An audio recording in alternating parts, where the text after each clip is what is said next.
O perfume da traição. Uma mentira sob os refletores e uma rainha nas sombras. Os flashes das câmeras explodem, cegando, mas apenas capturam a mentira. Vejam Antônio Lemos, o rei bilionário de São Paulo, o magnata da tecnologia e logística, e sua esposa perfeita, Helena, a imagem viva da graça serena. Mas esta noite, essa imagem arderá, enquanto a majestosa cidade de São Paulo dorme sob um manto estrelado. Antônio se esgueirará para encontrá-la, a mulher ambiciosa e inebriante que o espera em uma cobertura secreta. Ele acredita ter o controle, acredita possuir duas mulheres, uma para a fachada pública, outra para seu próprio prazer. O que ele não sabe é que, ao amanhecer, o rei será um peão, seu império se despedaçará, e a única coisa que o aguardará em casa será o princípio do fim. A gaiola dourada e o picor do tédio. Alguma vez você se sentiu preso em uma gaiola dourada? Aquela sensação de possuir tudo e, ao mesmo tempo, não ter nada. São Paulo, com sua energia vibrante e suas noites eternas, é o cenário perfeito para um drama assim.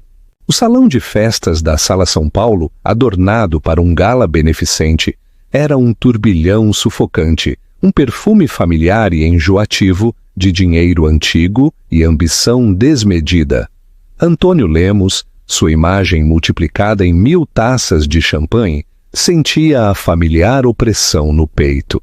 Não era ansiedade, era tédio, um fastio profundo e esmagador que só um homem que tinha tudo podia apreciar verdadeiramente.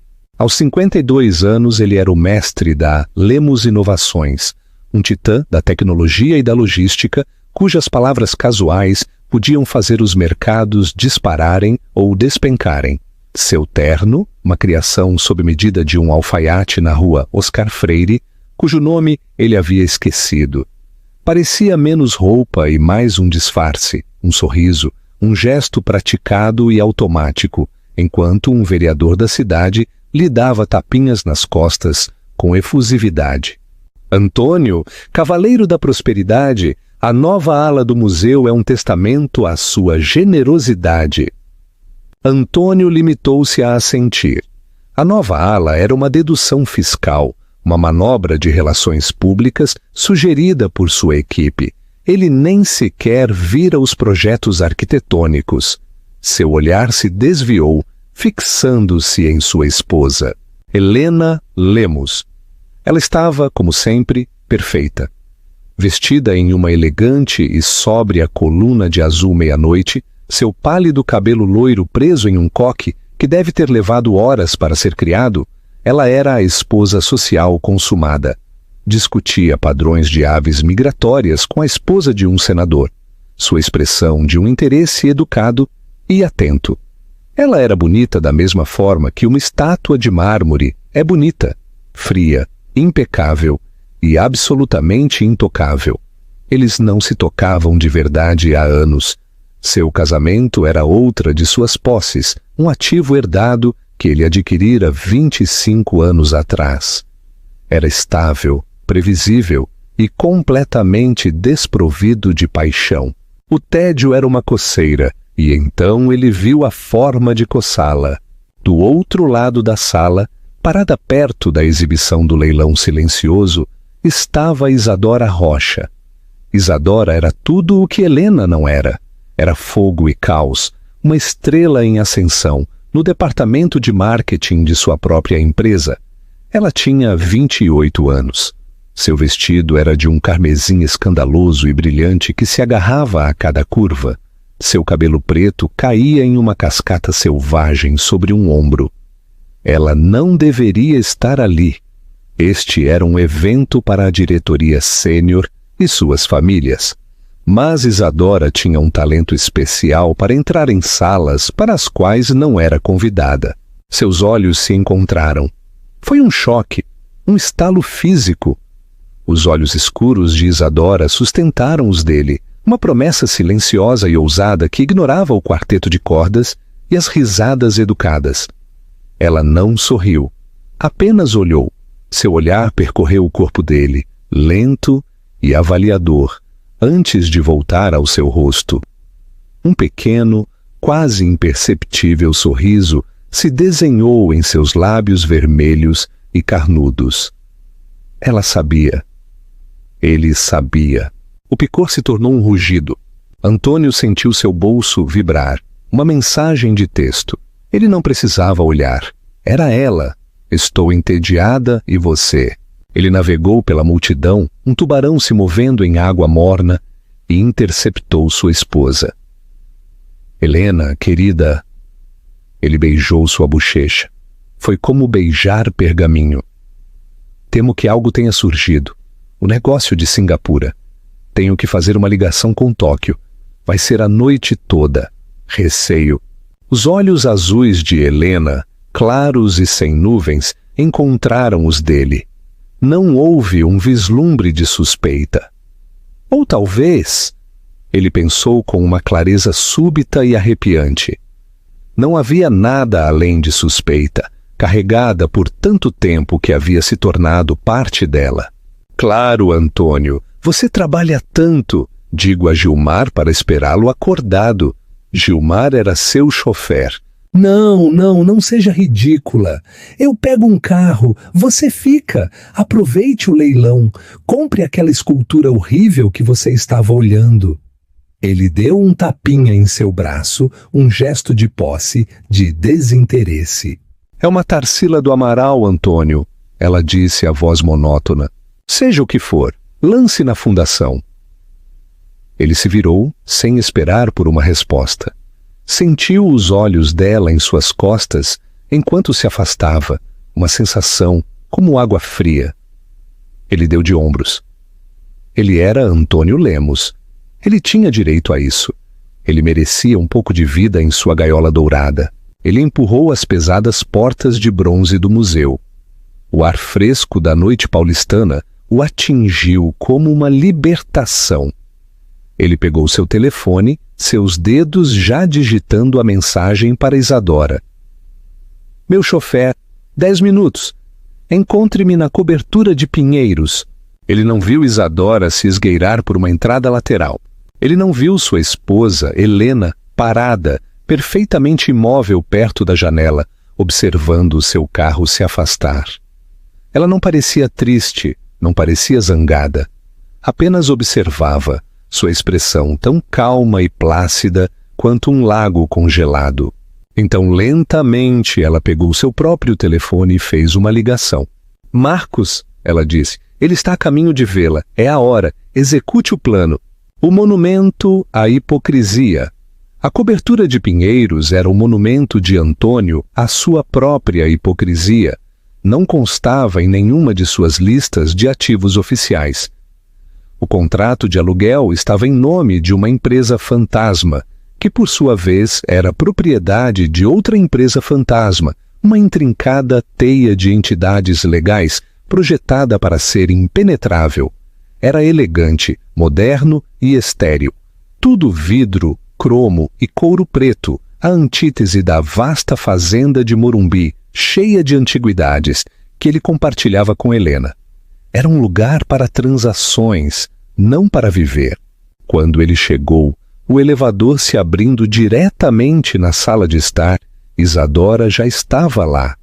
O vestido carmesim jazia no chão como uma gota de sangue. Ela usava uma de suas próprias camisas de seda, desabotoada o suficiente. E nada mais. Você demorou, ela murmurou, caminhando em direção a ele. Ela cheirava a perfume caro e a algo único de Isadora, um aroma acobreado e elétrico que sempre fazia seu pulso palpitar. A velha guarda, eles falam? Que falem! Ele rosnou tirando o paletó. Ele já estava esquecendo o salão de festas, esquecendo Helena. Ela passou os dedos pelo cabelo dele, um gesto terno e possessivo ao mesmo tempo. Eles são dinossauros. Você é um leão. Você deveria estar com uma leoa, não com uma peça de museu. Ele riu, um som áspero. É isso que eu sou? Um leão? Você, Antônio Lemos, ela sussurrou, seus lábios roçando sua orelha. Você pode ter o que quiser e você me quer. E assim era. Ele queria a ambição dela, que lhe parecia muito mais honesta do que a aceitação plácida de Helena. Ele queria o fogo dela, que o fazia se sentir jovem, poderoso, vivo. A noite se desenrolou em um previsível e inebriante borrão. Eles beberam uísque envelhecido, o tipo que ele mantinha para este mesmo propósito. Eles falaram sobre a carreira dela, suas brilhantes novas propostas de marketing, que na verdade eram apenas as próprias ideias dele de 5 anos atrás, reembaladas e apresentadas com um sorriso deslumbrante. A junta está estagnada, Antônio, ela disse, traçando a borda de seu copo. Ela estava aninhada no sofá preto, com as pernas nuas dobradas sob ela. Peixoto, Dantas, eles são relíquias, não entendem o novo mercado. Eu entendo. Nós entendemos. Este era o jogo dela. Ela não era apenas uma amante. Era uma invasora corporativa em formação. Ela não queria apenas o corpo dele. Ela queria as chaves dele. Paciência, Isa, ele disse agitando o líquido âmbar. Essas coisas levam tempo. Tempo é para os fracos. Ela retrucou, seus olhos cintilando. Você é um bilionário, Antônio. Compre-a. Dê a ela a casa fria e vazia e a fundação. Tire-a da sua vida, uma vida muito confortável, muito chata. Ela provavelmente ficaria aliviada. Ele considerou isso. Talvez ela estivesse certa. Talvez Helena ficasse feliz em ser afastada. A ideia era estranhamente atraente. Uma página em branco. Uma nova vida. Ele e Isadora, o novo casal poderoso. Algum dia ele se pegou pensando. Talvez algum dia. Você está pressionando demais, ele disse, largando o copo. Ah, é? Ela se desenrolou e deslizou para o colo dele. Foi um movimento praticado. Perfeito. Ou eu sou a única disposta a lhe dizer a verdade. Você está preso, Antônio, e eu sou a única com a chave. Ele a beijou então. Um beijo de posse, de silenciamento. Ele estava no controle. Ele era o leão. Ele estava pagando por esta cobertura, este uísque, esta camisa. Ele estava comprando o tempo dela, a ambição dela, o fogo dela. Era uma transação simples, limpa. Ele era um tolo. Ele não notou como os olhos dela, mesmo enquanto ela beijava de volta, eram frios e calculistas. Ele não sabia que suas brilhantes ideias de marketing eram apenas a isca. Ele não sabia que, durante os últimos 6 meses, ela vinha copiando cuidadosa e meticulosamente arquivos do servidor privado. Ela não era apenas ambiciosa, era uma sabotadora. Ela não estava tentando se juntar ao império dele. Ela estava construindo o dela, usando os recursos dele como fundação. E ele não percebeu por um segundo sequer que sua maior aliada, a pessoa que primeiro a havia guiado discretamente para os códigos de acesso do servidor de Antônio, era o mesmo homem que sua esposa acabara de ligar. Dr. Marcos Fontes, o advogado de Helena, tinha uma definição muito ampla de descoberta. Isadora Rocha, faminta por seu próprio pedaço do bolo, era seu ativo mais valioso e involuntário. Ela pensou que estava seduzindo um rei para se tornar rainha. Na verdade, ela era apenas a bufona, contratada pela velha rainha para distrair a corte enquanto o castelo era tomado. O despertar no vazio.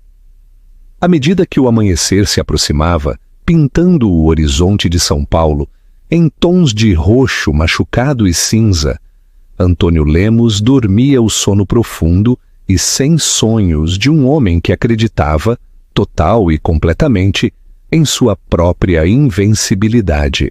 O sol, um olho aquoso e indiferente, mal começava a perfurar a névoa matinal quando Antônio acordou.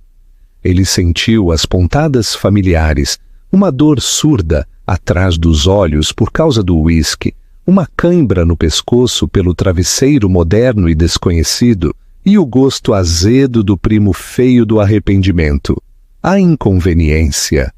Ele odiava as manhãs seguintes, eram bagunçadas, e Antônio Lemos odiava a bagunça. Isadora dormia, seu cabelo escuro espalhado sobre os lençóis brancos como uma mancha de óleo.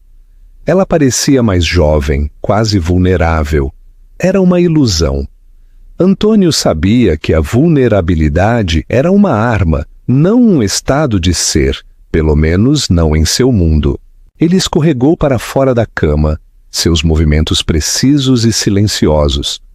Pegou suas roupas do chão, vestindo-se rapidamente. O homem no espelho foi um estranho por um momento. Desgrenhado, sua camisa de R$ 5.000 amassada. Parecia um homem que havia sido usado. Ele alisou o cabelo, abotoou os punhos e colocou de volta a máscara de Antônio Lemos. O titã. Ele não deixou um bilhete, não a beijou para se despedir. A transação estava completa. A viagem de volta para Morumbi era uma que ele fizera 100 vezes. Uma peregrinação sombria do pecado ao santuário. Seu chofer, um homem silencioso e estoico, chamado Jonas, mantinha os olhos fixos na estrada. O Bentley ronronou pela cidade que acordava, cruzando a linha do burburinho de São Paulo para o silêncio opulento e arrumado dos subúrbios. Normalmente, nessas viagens, Antônio sentiria uma sensação de satisfação complacente por ter conseguido gerenciar com sucesso suas duas vidas. Ele era o mestre de seu universo, dobrando-o à sua vontade, mas esta manhã algo estava errado. O ar no carro parecia estático. Jonas, que costumava oferecer um tranquilo "Bom dia, Sr. Lemos", não dissera nada. Ele simplesmente abrira a porta, seu rosto uma máscara de granito, ao virar para o longo caminho arborizado de sua fazenda. Antônio sentiu um nó de inquietação. Estava muito quieto. Normalmente, a esta hora, 7h07, os jardins estariam cheios de atividade, jardineiros cuidando das rosas antigas, das quais Helena se orgulhava tanto, a equipe da casa se preparando para o dia, a segurança fazendo suas rondas. Hoje não havia nada. O cascalho estalou sob os pneus, o som estranhamente alto no ar morto. A casa, uma formidável mansão georgiana que estava na família de Helena por um século, parecia adormecida ou abandonada. "Jonas, que diabos!" murmurou Antônio, enquanto o carro parava no grande pórtico. Jonas se virou, seus olhos finalmente encontrando os de Antônio no espelho retrovisor. Sua expressão era ilegível. "A senhora Lemos deu folga a toda a equipe por uma semana, senhor. Com efeito, desde ontem à noite." "Ela o quê? Por que eu não fui informado?" "Ela disse que o senhor estava ciente, senhor." "Para a limpeza de primavera", disse Jonas. A maneira como ele disse "limpeza de primavera" soou como um elogio fúnebre. "Ela mesma acertou meu pagamento final junto com minha indenização. Um pacote muito generoso." O nó no estômago de Antônio se apertou em um punho frio e duro. "Indenização? Do que você está falando, Jonas?" "Você não vai se aposentar." Jonas saiu do carro, contornou-o e abriu a porta de Antônio. Ele ficou ali. Não mais um empregado, mas apenas um homem. "Tenha um bom dia, Sr. Lemos." Ele não esperou por uma gorjeta. Caminhou para um sedã pequeno e anônimo, estacionado perto da entrada de serviço. Ele entrou e foi embora. Nenhuma vez ele olhou para trás. Antônio ficou sozinho na entrada, seu terno amassado, uma zombaria de seu poder. O ar da manhã estava frio e ele percebeu que havia deixado o casaco na cobertura. Amaldiçoando, ele procurou em seus bolsos suas chaves. Ele nunca usava suas chaves. A porta sempre se abria para ele.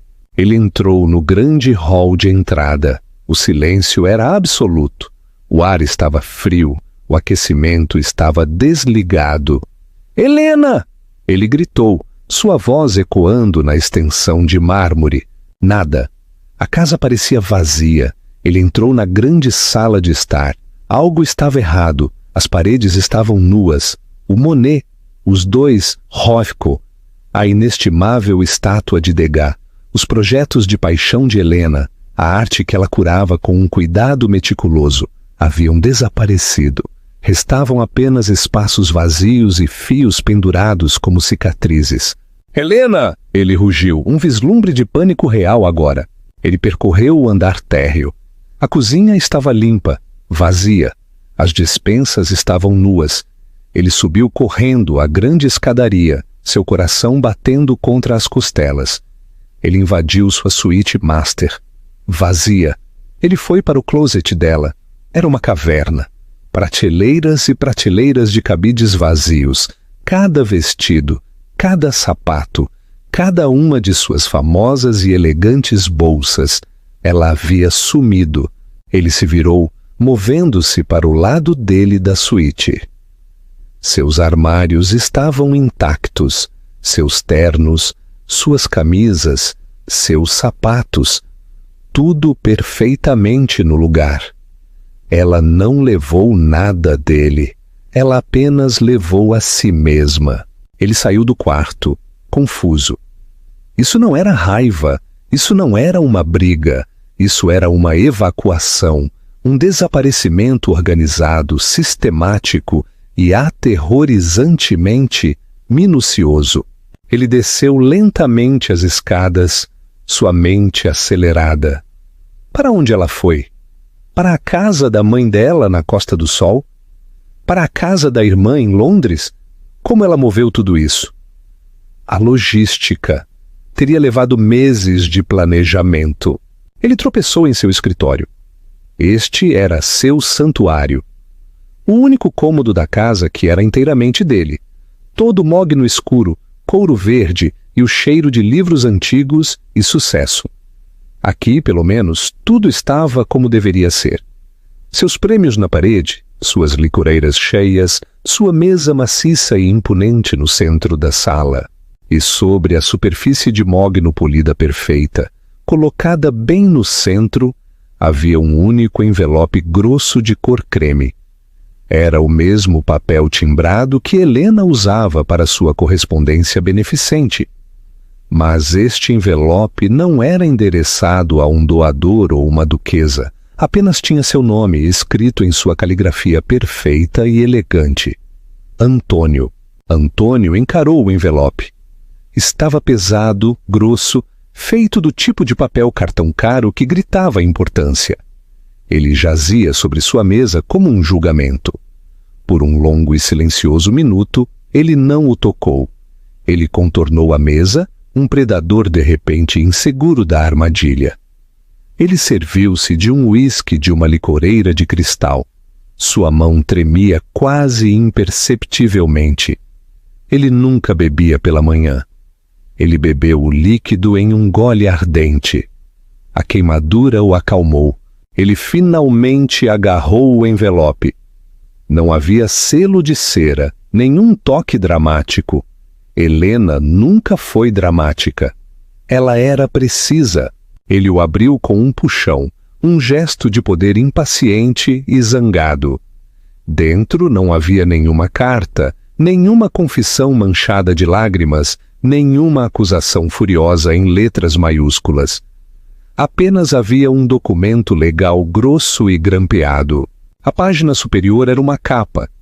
No Tribunal de Justiça de São Paulo, Fórum João Mendes, número do processo, FST CB 25608. Lemos Helena M., requerente, versus Lemos, Antônio P. Requerido.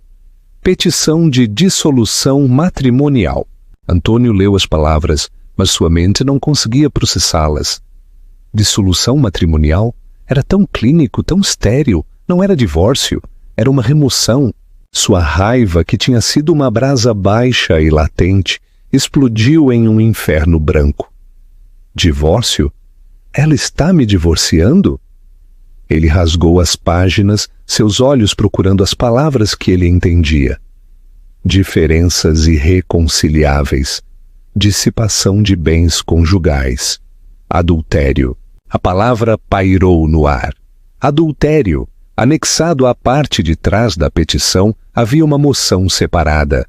E atrás disso, o anexo A. Ele o abriu.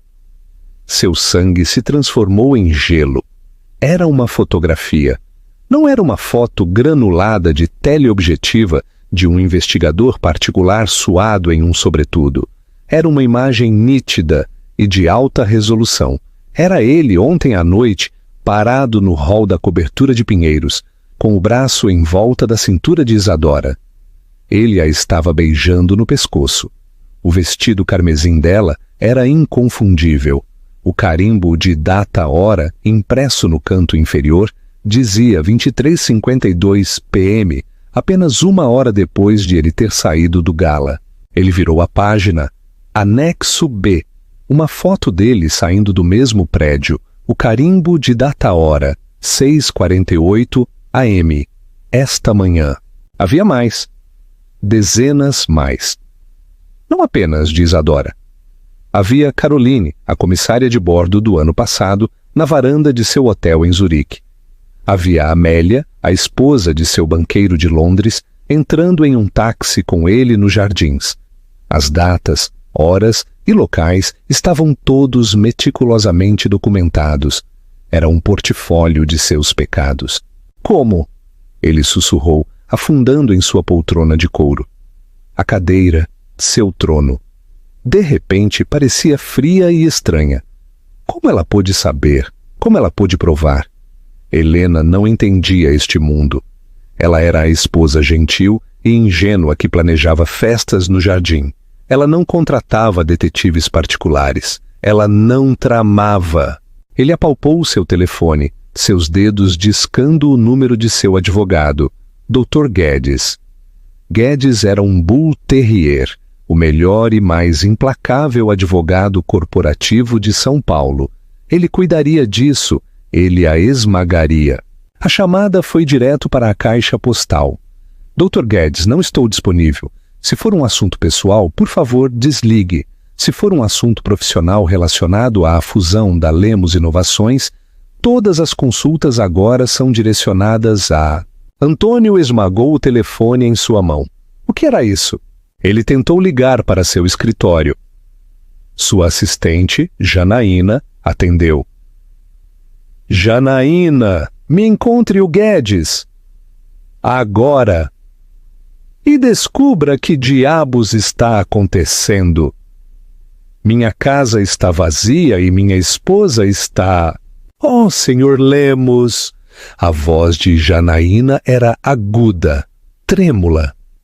Senhor, eu não sei o que dizer.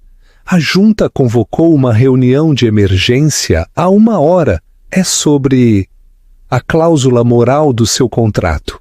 A cláusula moral, isso é uma cláusula padrão, não significa nada. Não, senhor.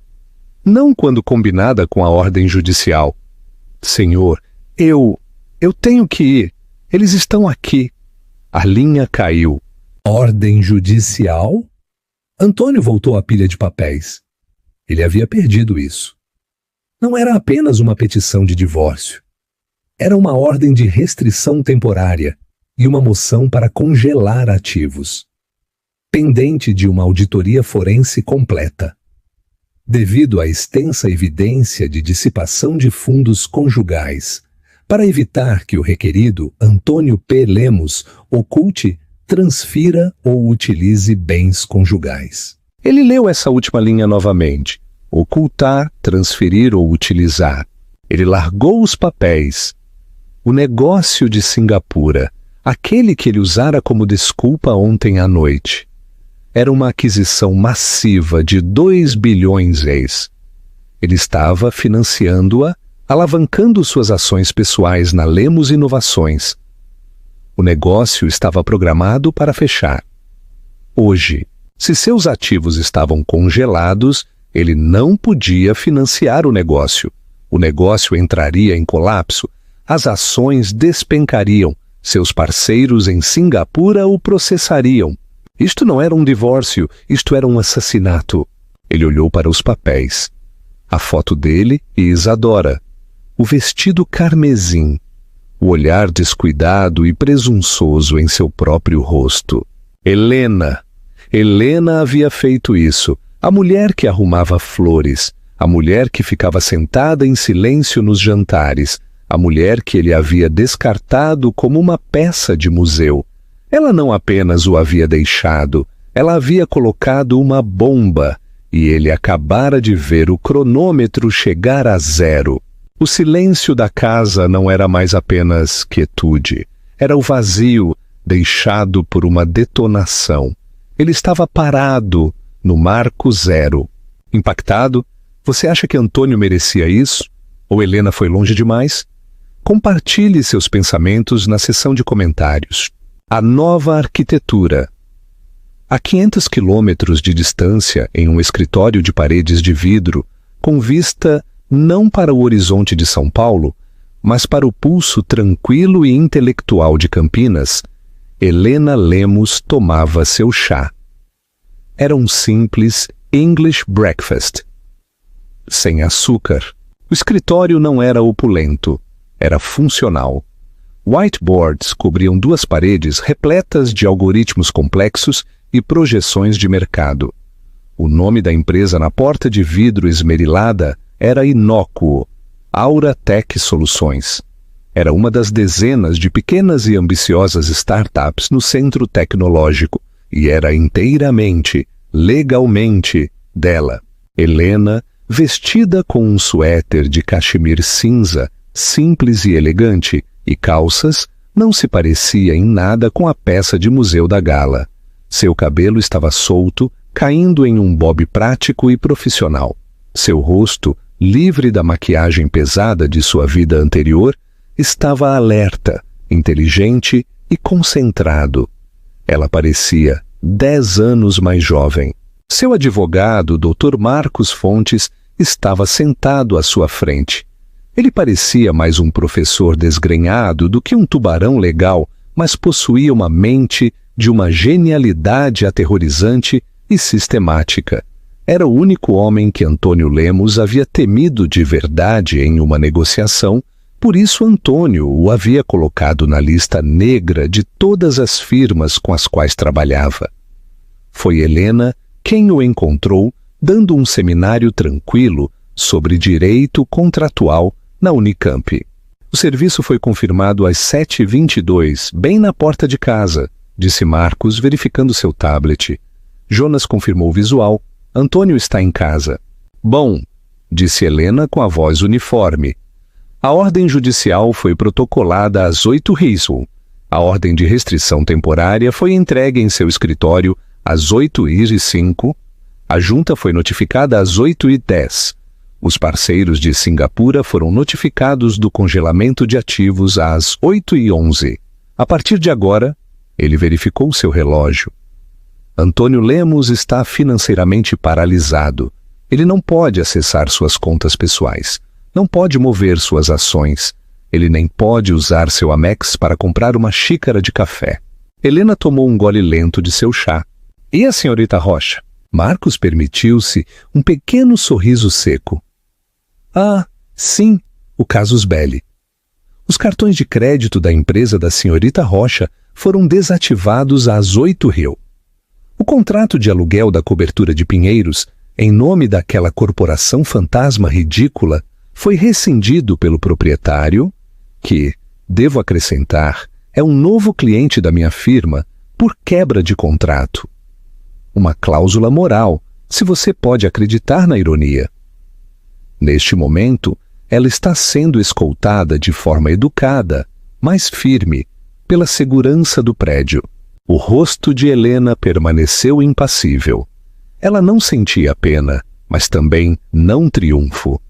Isadora havia sido uma ferramenta, nada mais, um componente previsível, ganancioso e necessário em uma máquina muito maior. Ela serviu ao seu propósito, afirmou Helena. Marcos recostou-se. Devo admitir, Helena, esta é a exfiltração mais cirúrgica que já vi na vida. 25 anos. Você está planejando isso? Não foi um plano, não no início. Foi uma revelação. Ela lhe disse. Tinha sido há 2 anos. Não outra mulher. Antônio sempre teve outras mulheres. Isso era apenas parte do custo de ser a senhora Lemos. Um custo que ela estava disposta a pagar pela estabilidade, pela fundação, pela anestesia. Não. O momento havia chegado durante um jantar com seu filho, Juliano. Juliano, o único filho deles, estava lutando, trabalhando em uma pequena startup sem fins lucrativos em Campinas. Tentando construir a Fênix Logística Social, ele pedira a Antônio um pequeno empréstimo ponte, R$ 50.000, não para comprar um carro, mas para pagar a folha de pagamento de seus 5 funcionários. Antônio havia rido. Havia rido na frente de toda a família, no jantar de Natal. Havia rido e o chamado de gastador de seu fundo fiduciário, um desperdício, um tolo sentimental, desperdiçando sua educação da FGV. Helena vira o rosto de seu filho desmoronar, vira a luz nos olhos dele se apagar. E naquele momento ela viu Antônio não como seu marido, mas como uma praga, uma força que não construía, mas apenas consumia, apenas derrubava. Naquela noite, ela abrira um novo notebook. Abrira uma nova conta bancária com a herança que sua avó lhe havia deixado, dinheiro que Antônio descartara como troco. Secretamente, ela terminara o mestrado em Ciências da Computação, que havia abandonado 25 anos atrás para se casar com ele. Ela não estava apenas planejando festas no jardim. Ela estava frequentando conferências de tecnologia para a fundação. Ela não estava comprando arte. Ela estava diversificando seus ativos. A Auratech, sua pequena startup, acabara de garantir, há 2 dias, uma patente para uma nova IA de gestão logística que era revolucionária. Estava projetada desde o início para fazer uma coisa: tornar obsoleto todo o modelo de negócios da Lemos Inovações. Ele não apenas me traiu, Marcos, disse Helena com a voz perigosamente calma. Ele me entediou, ele me desapontou. Ele pensou que eu era um adorno. Ele esqueceu que adornos apenas esperam o momento certo para serem tirados da caixa. Ela sabia de Isadora desde o início. Na verdade, ela a havia encorajado sutilmente. Certificou-se de que o projeto de Isadora chegasse às mãos de Antônio. Certificou-se de que Isadora estivesse no gala. Ela precisava de uma razão final, inegável e pública.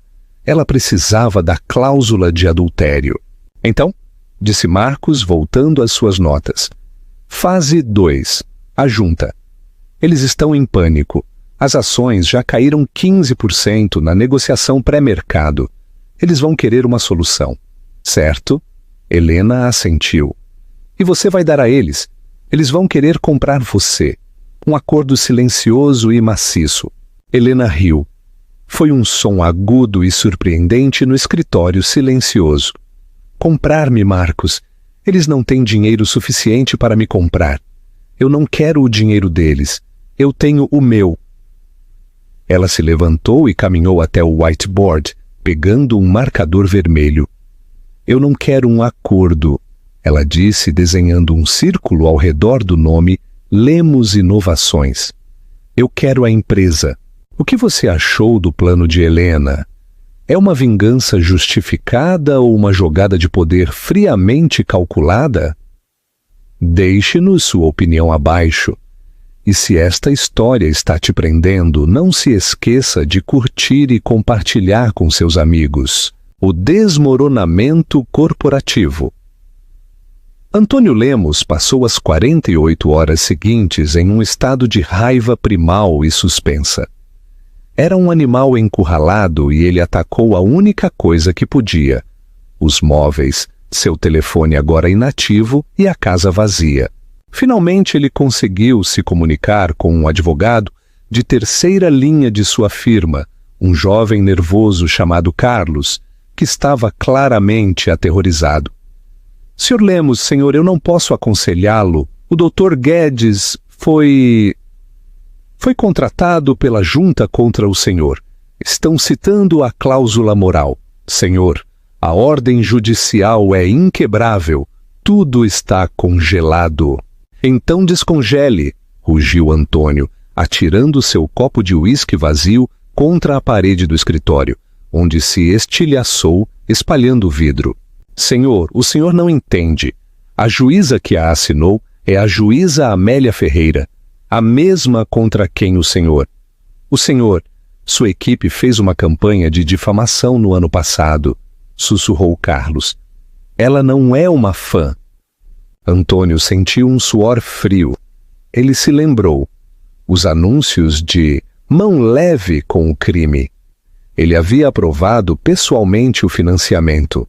Helena. Ela havia sabido. Ela havia escolhido a juíza. Isto era uma vendetta. Então as ligações começaram. Não para ele, mas contra ele. A primeira foi de Isadora. Ela não estava ligando de uma linha segura. Ela estava ligando de um telefone pré-pago, sua voz um guincho histérico e choroso. Antônio, eu fui expulsa. Tiraram meus cartões. Me disseram que estou demitida. Você tem que consertar isso. Antônio, você prometeu.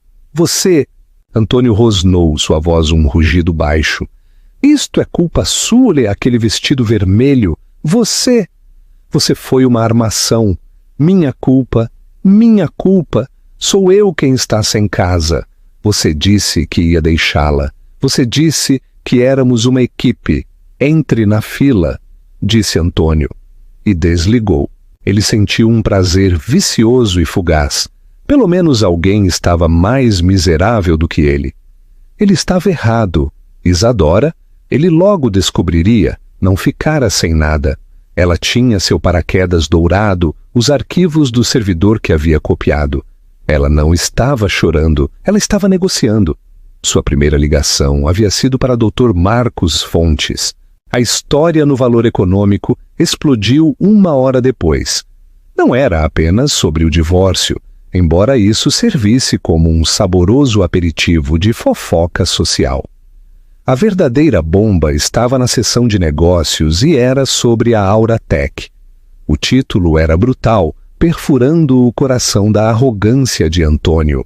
Lemos Inovações. A falha fatal.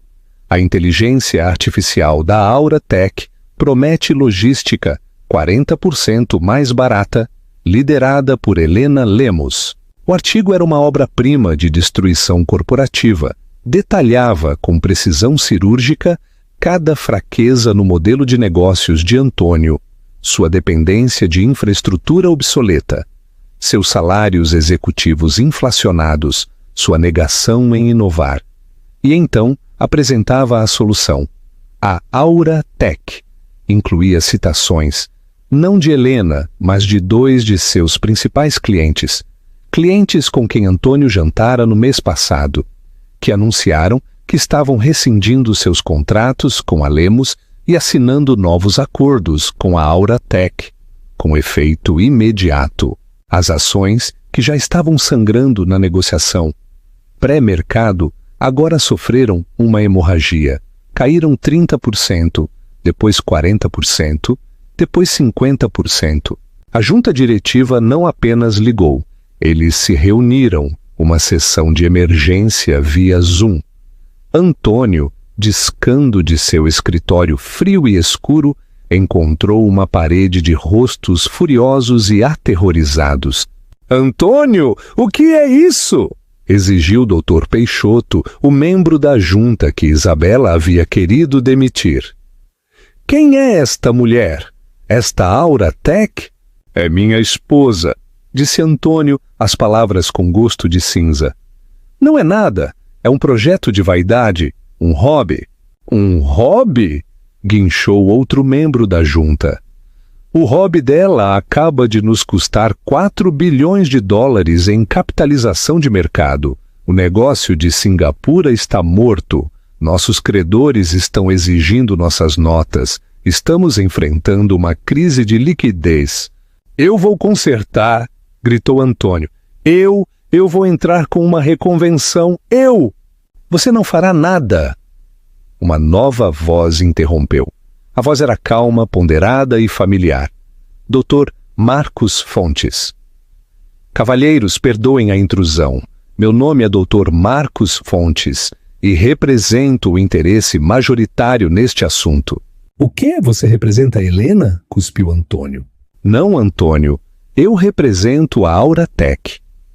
E a partir das 9 da manhã de hoje, a Aura Tech adquiriu, ele saboreou a palavra, a dívida pendente de seus parceiros de Singapura. Eles estavam em apuros. Nós não. Também adquirimos as participações de vários de seus investidores institucionais mais ágeis que viram o futuro.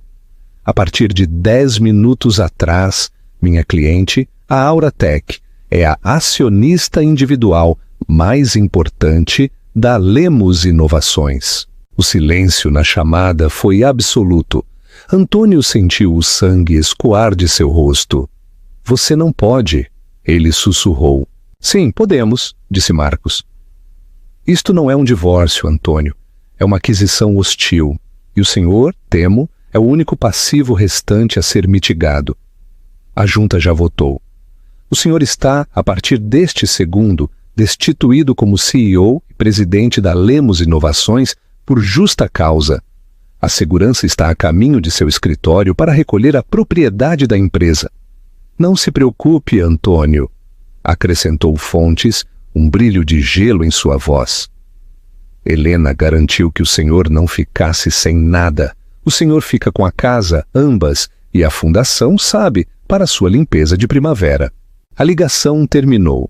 Antônio ficou olhando para seu próprio reflexo pálido e horrorizado na tela escura. O império que ele construíra, do qual ele se gabara, aquele que ele havia alavancado para alimentar seus apetites, havia sumido, e a mulher que ele ignorara por 25 anos era agora, literalmente, sua chefe. «Você achava que o plano de Helena era apenas sobre dinheiro? A verdadeira vingança corporativa tem um sabor muito mais amargo do que uma simples transferência bancária, não é? Se você está impressionado com esta reviravolta, deixe um emoji de para a rainha Helena nos comentários.» O fim do jogo, 6 meses depois. O mausoléu de Morumbi. O encontro final não ocorreu em um tribunal. Ocorreu na principal sala de reuniões da Torre Lemos Inovações, uma sala que antes fora o templo pessoal de Antônio. Já se passaram 6 meses desde a detonação. Os 6 meses haviam sido esclarecedores, a imprensa havia sido brutal. Isadora, em uma entrevista reveladora, pela qual foi paga uma quantia considerável e não revelada, o pintara como um monstro manipulador, enquanto, simultaneamente, se apresentava como uma protegida brilhante e traída. Ela agora era a diretora da Vance Media, uma firma de consultoria financiada, Antônio suspeitava, por seu acordo com Fontes. Antônio era um pária. Seus amigos, seus aliados, os bajuladores que lotavam suas festas, todos desapareceram. Ele ficou na mansão de Morumbi, que não era mais um lar, mas um mausoléu. O pessoal se foi, a arte se foi, a vida se foi. Ele teve que aprender a usar a cafeteira. Ele foi forçado a vender seu jato, seus carros, sua coleção de relógios, tudo para pagar os honorários legais e impostos sobre a miséria de ações que Helena lhe permitira manter. Ele não era mais um bilionário. Era, para seus padrões, um mendigo, um simples milionário preso em uma casa que não podia se dar ao luxo de aquecer. Hoje era a assinatura final, os documentos que formalizariam a fusão da Auratech e Lemos Inovações, instalando Helena como a CEO indiscutível da nova entidade combinada. Ele foi conduzido à sala de reuniões por um segurança que não reconheceu. A sala estava cheia. A antiga junta, a junta dele, estava lá, parecendo envergonhada e aliviada. Eles eram sobreviventes. E na cabeceira da mesa, na grande cadeira de couro que ele encomendara, estava Helena. Não era a mulher da gala, não era a esposa da mansão. Ela estava radiante, vestida com um tailleur elegantemente cortado, cor safira, seu cabelo curto e estiloso. Ela estava rindo de algo que Marcos Fontes dissera. Ela parecia vibrante, poderosa e feliz. Quando o viu, sua risada não falhou, seu sorriso não sumiu. Ela apenas assentiu, um gesto de reconhecimento educado, como se ele fosse um associado júnior trazendo café. Antônio, obrigado por vir. Por favor, sente-se. Ela apontou para uma cadeira na extremidade mais distante da mesa. Ele se sentou. A caneta foi colocada à sua frente. Esta é a transferência final, em termos de negócios, disse Marcos. O senhor renunciará ao seu último assento restante, cederá seus direitos de voto e assinará um acordo exaustivo de não concorrência e não divulgação de 5 anos. Um acordo de não concorrência? A voz de Antônio era um grasnido enferrujado. Com o que eu vou competir? Eu não tenho nada. É uma formalidade, disse Helena, sua voz suave e forte. Era a voz de uma CEO. Estamos protegendo a marca, minha marca. Ele olhou para ela. Realmente olhou para ela. Pela primeira vez em uma década, a mulher tranquila e elegante com quem ele se casara havia sumido. Em seu lugar estava isto, esta imperatriz, esta arquiteta. Por quê? Ele sussurrou, a única pergunta que o atormentava. Por que tudo isso? Por que não apenas pegar metade e ir embora? Helena se inclinou para a frente. Toda a sala se esforçou para ouvir. Por que, Antônio? Você nunca entendeu. Nunca foi sobre o dinheiro. Eu tinha dinheiro. Foi sobre o desperdício. Você desperdiçou tudo. Você desperdiçou seu talento. Você desperdiçou seu potencial. Você desperdiçou meu tempo. Ela empurrou os papéis em direção a ele. Você construiu um império sobre uma base trêmula e egoísta. Eu estou apenas reformando. E o primeiro passo? Ela lhe dedicou um pequeno sorriso de pena. É tirar o lixo. Sua mão tremeu. Ele pensou em seu orgulho, pensou em lutar, mas ele estava tão cansado, e ele estava, pela primeira vez em sua vida, derrotado, total e completamente. Ele pegou a caneta e assinou seu nome. A última vez que Antônio Lemos significaria algo naquela sala. Ele se levantou, um fantasma em sua própria vida, e saiu da sala de reuniões. Ninguém se despediu. Enquanto esperava o elevador, ele ouviu um som que ele não ouvia há anos. Era risada. Risada brilhante, genuína, de dar gargalhadas, vinda da sala de reuniões, vinda de sua esposa. As portas do elevador se abriram e Antônio Lemos entrou, pressionando o botão do térreo. Conclusão. Significativa. O legado. O inverno chegou à fazenda de Morumbi, não com uma graça gentil, mas com uma malevolência fria e pessoal. Antônio Lemos, agora um homem de 60 anos, sentia o frio nos ossos. Havia-se passado um ano inteiro desde a assinatura. Um ano desde que ele deixou de ser o Antônio Lemos e se tornou simplesmente Antônio. A mansão era um túmulo. Ele havia aprendido, através de um processo brutal e humilhante de tentativa e erro, que sua existência agora era regida por logísticas que ele nunca soube que existiam. A conta de aquecimento para a casa de 20.000 metros quadrados era, ele descobriu, astronômica. Os advogados de Helena foram quase comicamente literais.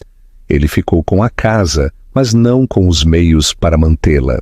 Sua vida, antes uma sinfonia de poder sem esforço, agora era uma performance solo de tarefas mundanas e exasperantes. Ele vivia em 2 cômodos, a vasta cozinha de nível profissional, onde agora ele conhecia intimamente o cheiro de torradas queimadas e café instantâneo, e seu escritório de mogno. Ele havia instalado um catre. Dormir no quarto principal, aquele que ele um dia compartilhou com Helena, era impossível. Não era mais dele. Era um museu de seu fracasso. Seus dias eram um borrão de tempo vazio. Ele acordava, fazia seu próprio café. E então, o quê? Ele se sentava em sua mesa, a mesma de onde ele um dia comandara bilhões, e agora usava para navegar na internet em um notebook lento e de consumo. Seu American Express Platinum era uma relíquia. Ele agora possuía um simples cartão de débito prateado de um banco nacional, com um limite diário que ele teria achado cômico. Ele era, por qualquer padrão normal, ainda um homem rico. A miséria de ações que Helena lhe havia deixado, afinal, estavam em sua nova e crescente empresa, Lexaura, o nome da entidade fundida. Esta era sua crueldade final e mais requintada. Ele estava acorrentado ao sucesso dela. Para financiar sua própria existência sombria, ele tinha que vê-la prosperar.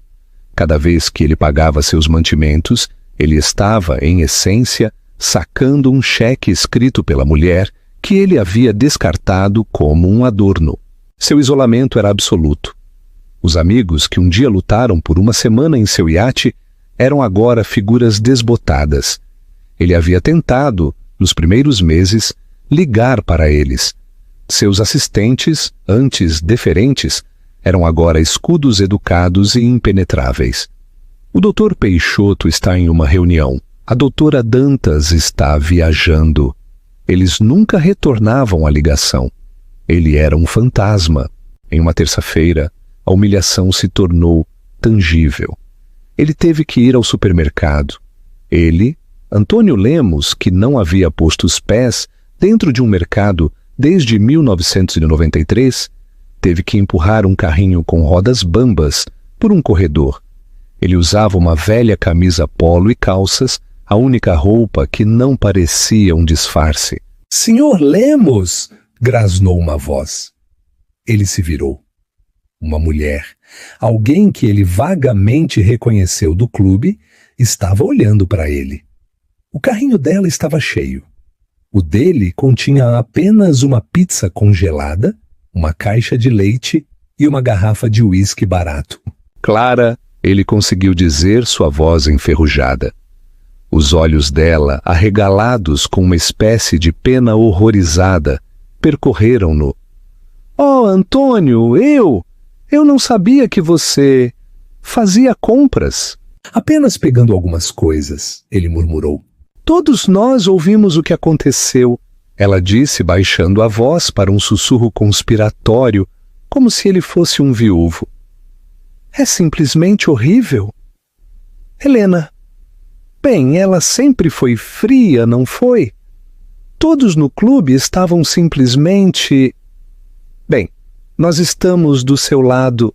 Antônio olhou para esta mulher, com seu rosto cuidadosamente mantido e seus olhos vazios, e sentiu uma onda de raiva tão pura que quase o sufocou.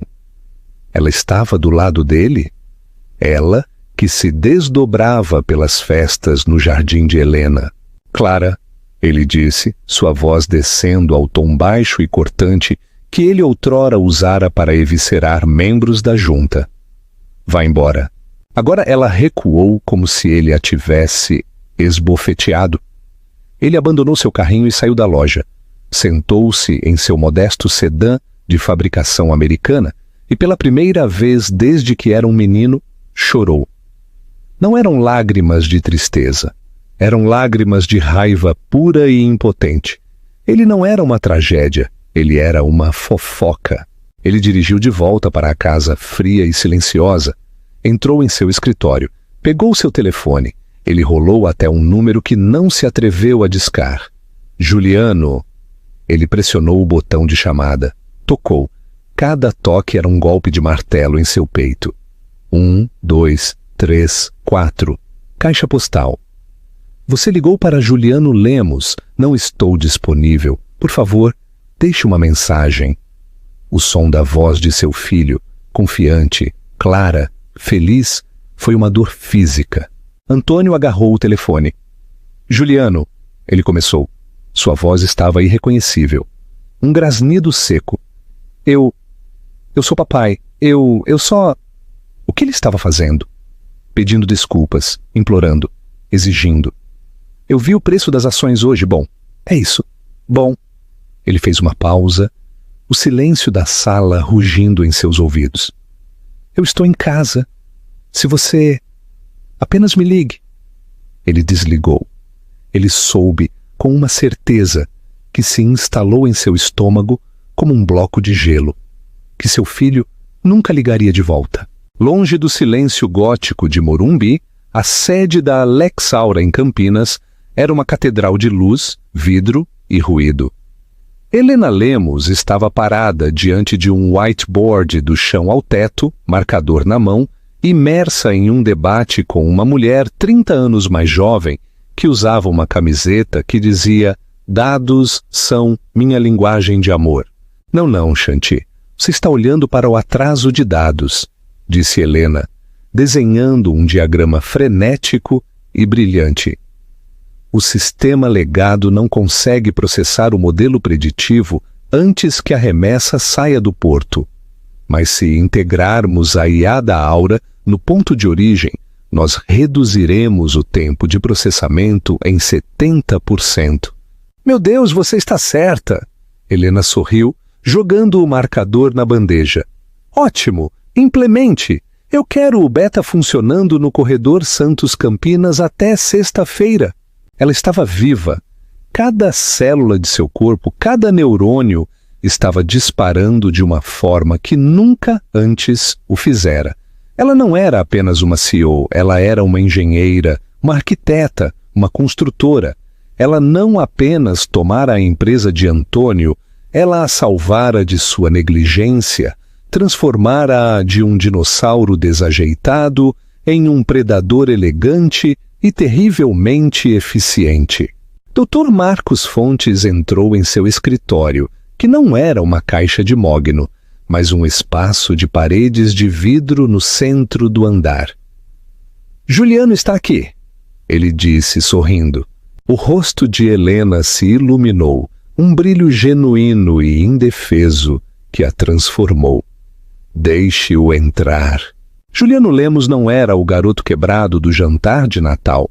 Ele era um homem.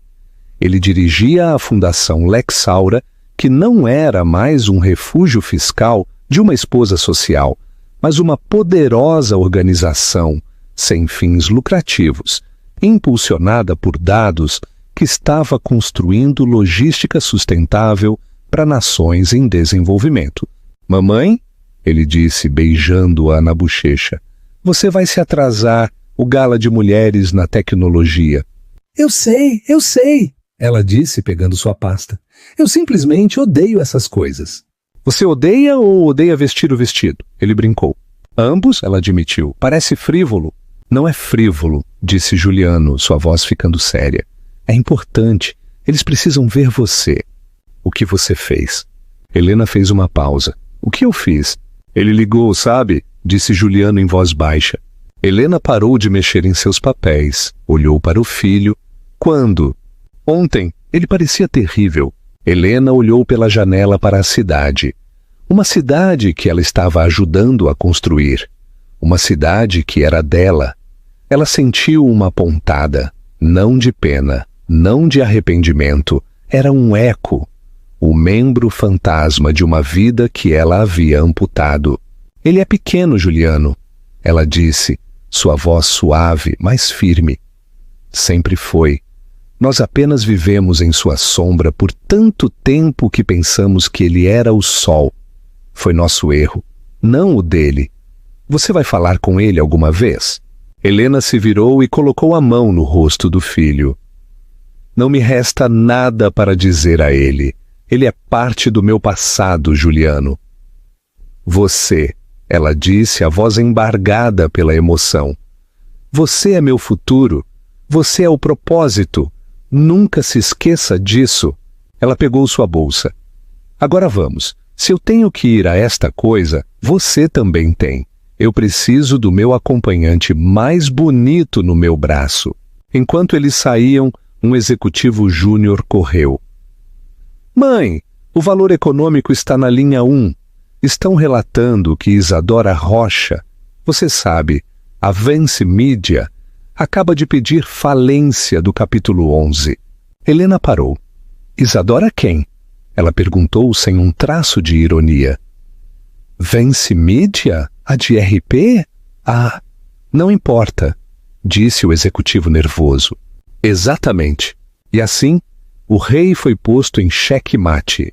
Antônio Lemos, um homem que pensou que era dono do mundo, aprendeu que era apenas um convidado em uma casa que sua esposa havia construído e que sua esposa acabara de executar a hipoteca.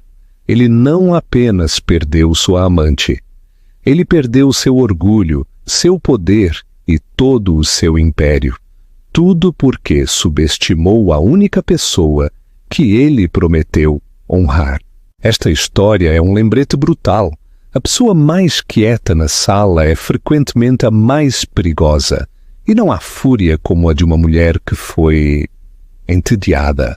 Reflexão final e chamada à ação. O que você acha, caro leitor? Helena foi uma heroína ou sua vingança foi fria demais? Antônio foi vítima de sua própria cegueira ou de traição planejada? Deixe-me saber seus pensamentos nos comentários abaixo. Se você gostou desta história de drama corporativo, traição em São Paulo e reviravoltas chocantes da vida real, clique no botão curtir. Seu apoio nos ajuda a continuar contando estas histórias. Compartilhe isto com alguém que precise ver que subestimar seu parceiro é o erro mais caro que você pode cometer. E o mais importante, inscreva-se no canal. Você não vai querer perder nossa próxima história de ambição, vingança e as surpresas mais chocantes do mundo dos negócios. Obrigado por ler e até a próxima.